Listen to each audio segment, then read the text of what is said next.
This story is called Madeline and the Gypsies, written and illustrated by Ludwig Bemelmans.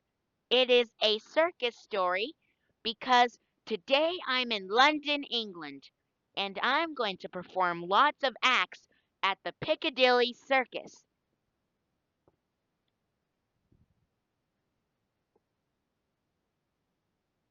Madeline and the Gypsies is one of 6 Madeline books in the Madeline series. It is a series of books by Ludwig Bemelmans. It started all the way back in 1939 with the first book, Madeline. This book was published by Puffin Books. It was published in 1959. In an old house in Paris that was covered with vines lived 12 little girls in 2 straight lines. In 2 straight lines, they broke their bread and brushed their teeth and went to bed. They left the house at 9:30. The smallest one was Madeline. In another old house that stood next door lived the son of the Spanish ambassador. He was all alone, his parents were away, he had no one with whom to play.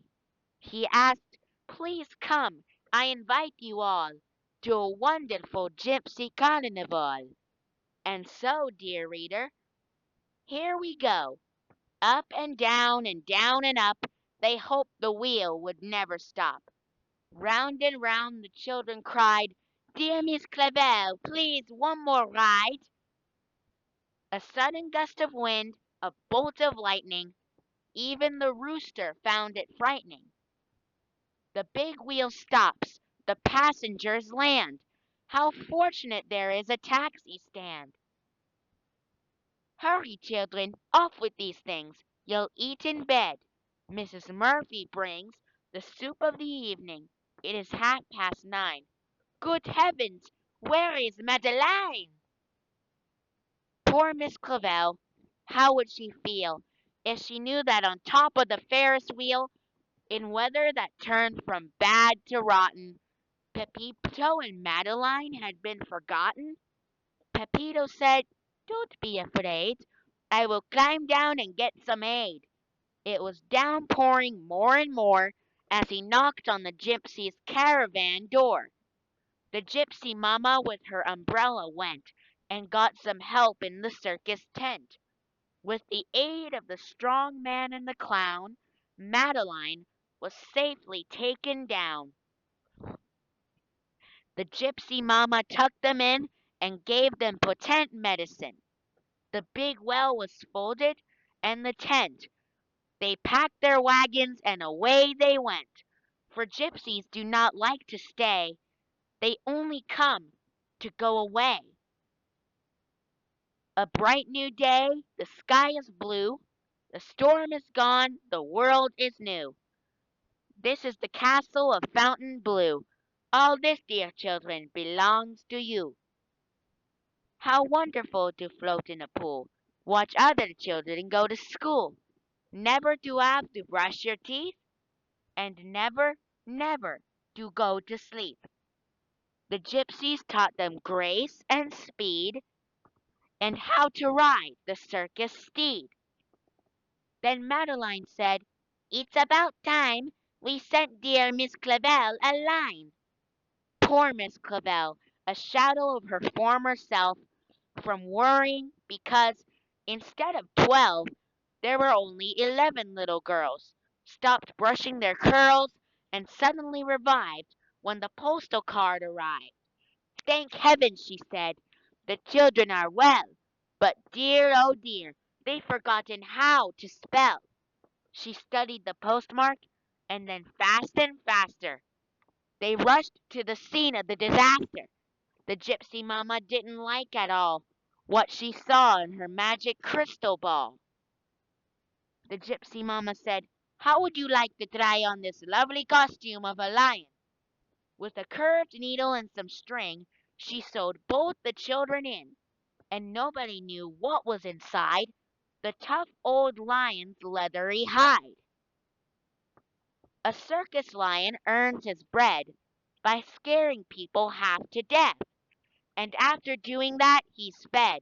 And after that, he's put to bed. A lovely dawn, and all was well. The lion roamed through wood and dell. He smelt sweet flowers. He came to a farm. He frightened the barnyard, intending no harm.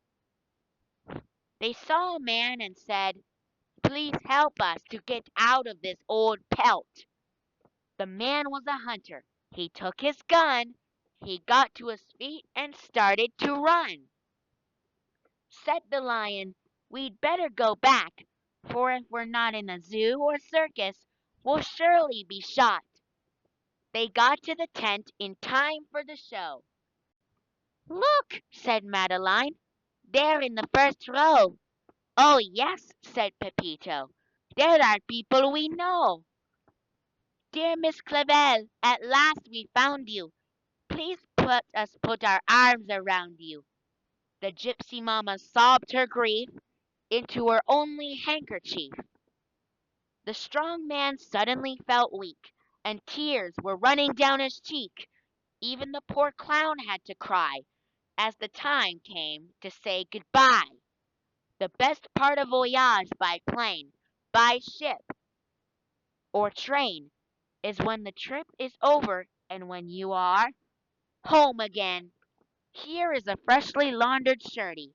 It's better to be clean than dirty.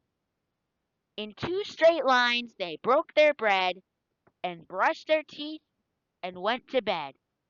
"Good night, little girls. Thank the Lord you are well. And now please go to sleep," said Miss Clavel, and she turned out the light and closed the door. And then she came back, just to count them once more. Scenery and Madeline and the Gypsies. The bridge at Avignon. End papers. Notre Dame in a storm. 10 to 11. Chateau de Fontainebleau. 18 to 19. The pool at Marly-le-Roi. 20. Chartres with the cathedral. 21. Mont Saint-Michel. 22 to 23. Carcassonne. 26 to 27. A Normandy farm. 38 to 39. The seacoast at Deauville.